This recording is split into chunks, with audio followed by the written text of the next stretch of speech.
فسوف يحاسب حسابا یسیرا۔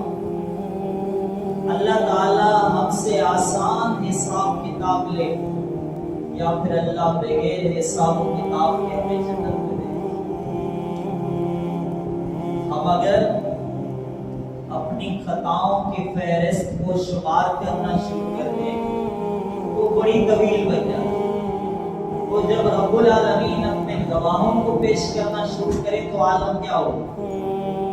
نبی علیہ الصلوۃ والسلام، صحابہ کرام، صحابہ کے طلباء، محدثین کرام اس بات سے کتنا ڈرتے ہیں کہ دل میں کتنا خوف ہوتا ہے، اللہ اکرم الحاکمین کا ڈر کتنا تھا۔ ابن الجوزی رحمہ اللہ فرماتے ہیں اللہ کے بندے جب تجھے ایمان ہے، تیرا یقین کہ تیرا رب ہر کردار کے بارے میں تجھ سے سوال کرے، جب تو ایمان رکھتا ہے کہ کرامت کاتبین میرے ہر عمل کو لکھ رہے ہیں، جب تیرا یقین ہے کہ مجھے میرے رب کے سامنے قیامت کے دن حاضر ہو کے حساب لینا ہے، اللہ کے بندے مجھے بتا پھر ان باتوں سے کیوں غافل ہو؟ اس لیے آپ غافل ہو کہ اللہ تعالیٰ جب آپ سے حساب لے گا تو پھر گناہ کرنا آپ کو آسان کیوں لگتا ہے؟ نافرمانیاں آپ کو آسان کیوں لگتی؟ صرف قیامت کے دن کے اس منظر کو یاد کریں، کیا حال ہوگا اس وقت، کس کیفیت میں آئیں گے ہم اس وقت جس وقت اللہ تعالیٰ اپنے گواہوں کو پیش کرے گا۔ اللہ تعالیٰ نے فرمایا یوم یقوم الاشہاد، وہ دن ایسا ہوگا جس دن ہم گواہوں کو لا کر پیش کر دیں گے۔ وجاءت کل نفس معها سائق و شہید، اللہ تعالیٰ نے فرمایا ہر نفس کے ساتھ، ہر انسان کے ساتھ، ہر جان کے ساتھ ایک فرشتہ اسے ہانک کر لانے والا بھی ہوگا، وہ شہید، ایک اللہ کا فرشتہ اس پر گواہ بھی ہوگا۔ اللہ کے فرشتے بھی گواہ ہیں، کرامن کاتبین کی تحریر بھی موجود ہے، آپ کی کتاب زندگی کو بھی آپ کے ساتھ لایا جائے گا۔ بات یہاں تک ختم نہیں ہوتی، پھر میرے بھائیوں اس زمین کو بھی گواہ بنا دیا جائے گا۔ رب العالمین نے فرمایا بسم اللہ الرحمن الرحیم، اذا زلزلت الارض زلزالها، جب زمین میں شدید زلزلہ آئے گا، واخرجت الارض اثقالها، اور زمین اپنے بوجھ باہر نکال کے پھینک دے گی، وقال الانسان ما لها، انسان کہے گا اس زمین کو کیا ہو گیا، یومئذ تحدث اخبارها، اس دن یہ زمین اپنی خبریں اللہ کو سنانا شروع کر دے گی، بأن ربک اوحی لها، کیونکہ تیرے رب نے اس زمین کو بولنے کا حکم دے دیا ہوگا۔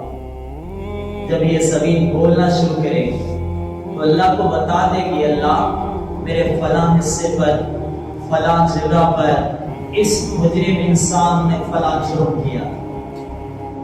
انسان گناہ کرتے کتنا چھپے، اللہ کے گواہوں سے کبھی نہیں چھپ سکتا، اس زمین سے وہ کبھی بھی نہیں چھپ سکتا۔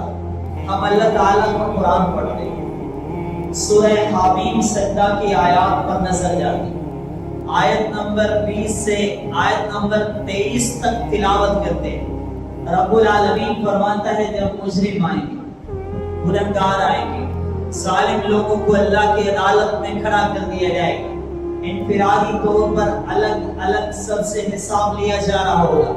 شہید علیہم سمعہم، مسلمانوں سننا، گنہگاروں آپ نے سن لینا، تنہائی کے عالم میں گناہ کو آسان سمجھنے والوں آپ اس آیت کو سن لینا کہ اللہ آپ کو کیا سمجھا رہا ہے۔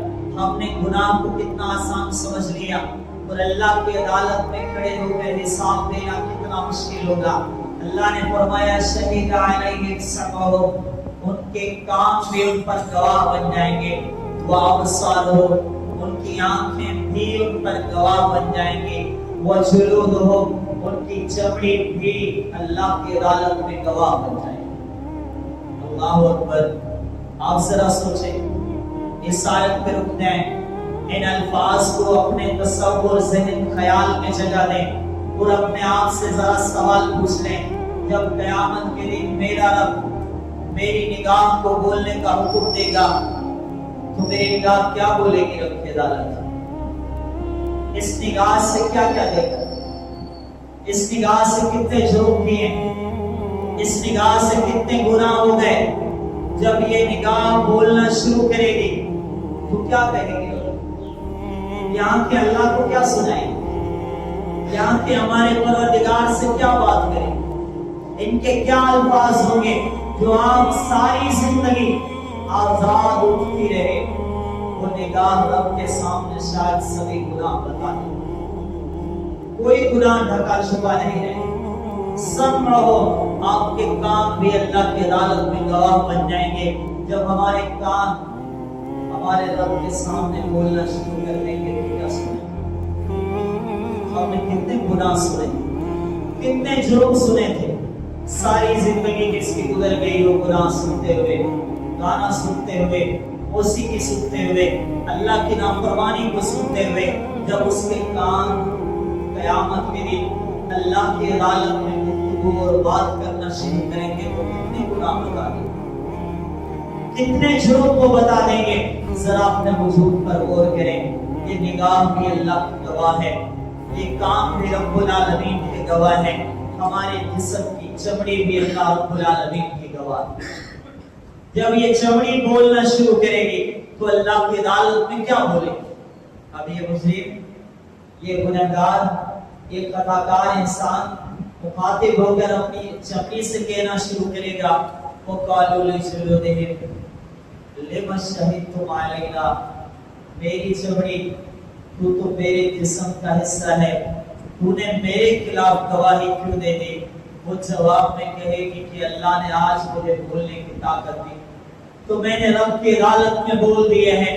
تجھے یقین تھا کہ تجھے رب العالمین کی طرف لوٹنا ہے، اللہ کے سامنے کھڑے ہو کے حساب دینا ہے، تجھے تو ڈرنا چاہیے تھا، تجھے تو خوف کرنا چاہیے تھا، تجھے تو گناہوں کو چھوڑ دینا چاہیے تھا۔